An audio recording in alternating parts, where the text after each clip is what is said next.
Ces deux personnes vous semblent peut-être familières. Effectivement, il s'agit des parents de Tintin, jusqu'à présent inconnus des lecteurs. L'exposition Tintin connu en parodie, actuellement présentée à la médiathèque Jacques Baumel, met en scène Tintin sous un jour totalement inconnu, comme sur ces toiles inspirées de Raphaël, Chirico ou encore Bacon. Vous savez, Mark Twain disait, il ne savait pas que c'était impossible, alors ils l'ont fait. Je me suis attaqué aux parodies. Normalement, on ne doit pas toucher aux parodies de Tintin parce que c'est extrêmement mal vu.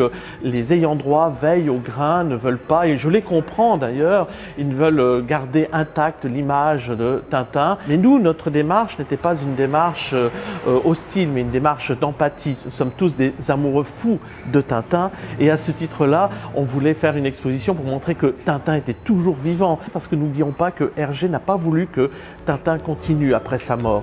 Dans cette exposition, vous pourrez donc découvrir Tintin dans des situations comiques ou aberrantes, ou même situations totalement inédites pour ce reporter à la houppette, en compagnie de jeunes filles, ou encore en compagnie d'autres héros de bande dessinée. On rêve tous de voir cette rencontre entre Tintin et Astérix. Alors là, vous avez la rencontre entre Tintin et Astérix. Voilà maintenant plus de 85 ans que le personnage rusé de Tintin passionne les lecteurs. Et pour l'historien et commissaire de l'exposition Jacques-Alain Soustornard, également responsable du jumelage entre les villes de Fribourg en Suisse et de Rueil-Malmaison, cet engouement tient beaucoup au caractère énigmatique de Tintin. Tintin, vous savez, il y a un auteur qui disait qu'il faut toujours laisser quelque chose à penser au lecteur.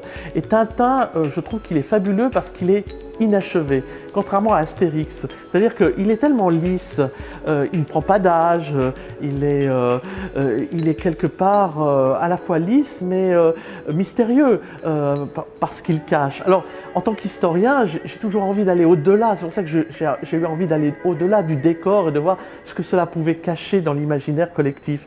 Et donc, c'est ma passion pour Tintin, c'est justement que c'est quelque chose de fabuleux, c'est l'épure, il n'y a pas une lumière en trop, il n'y a pas un élément en trop. Et d'ailleurs, ceux qui ont voulu l'imiter, c'est un peu ça d'ailleurs, s'il y a une morale à cette histoire, à ce que nous présentons, c'est qu'on a beaucoup fantasmé sur Tintin, on a beaucoup déliré sur Hergé, on a beaucoup imaginé de choses, mais finalement, rien ne vaut un bon vieux Tintin.